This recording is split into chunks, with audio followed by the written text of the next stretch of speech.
We know from a previous video vault that Frank Sinatra's quest for a Nevada gaming license in 1982 was complicated by allegations of associations with mobsters. In fact, there were rumors, and let me stress rumors, that the character of Johnny Fontane in the movie The Godfather was loosely based on Sinatra. Back in the 30s, Sinatra was an up-and-coming singer with the popular Tommy Dorsey Orchestra. Though Dorsey is long gone, his group still tours. I joined the band in 1994, and I spent 7 years on the road. Las Vegas trumpeter David Perico has heard the stories. Speculation, sure. I mean, there's all kinds of rumors. And seen the movie. Well, when Johnny was first starting out, he was signed to this personal service contract from the big band leader.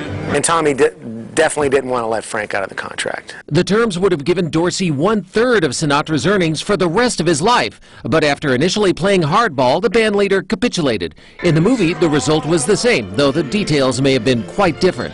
Luca Brasi held a gun to his head, and my father assured him that either his brains or his signature would be on the contract.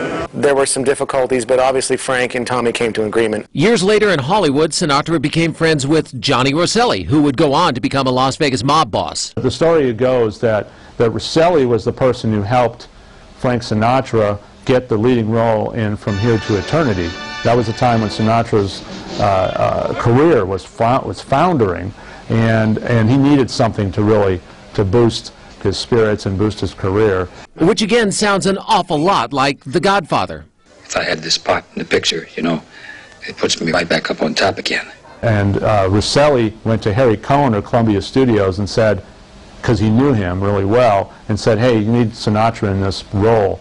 Cohn at first was like, I don't like Frank Sinatra, I don't want him in this role, I think he'd be wrong for it. In the fictionalization, it was studio head Jack Woltz. Both in the movie and in real life, things worked out for the singer. And Rosselli sort of made him an offer he couldn't refuse. Sinatra gets the job, ends up winning the Oscar. And he made the quote, I ain't no band leader. You know, so something, you know. I heard that story. Pointing to, you know, Tommy Dorsey, and he's portraying Frank. Well, Frank Sinatra denied the character was based on him, and in fact there are plausible alternate stories for both incidents, and there was never a horse's head circumstance in real life.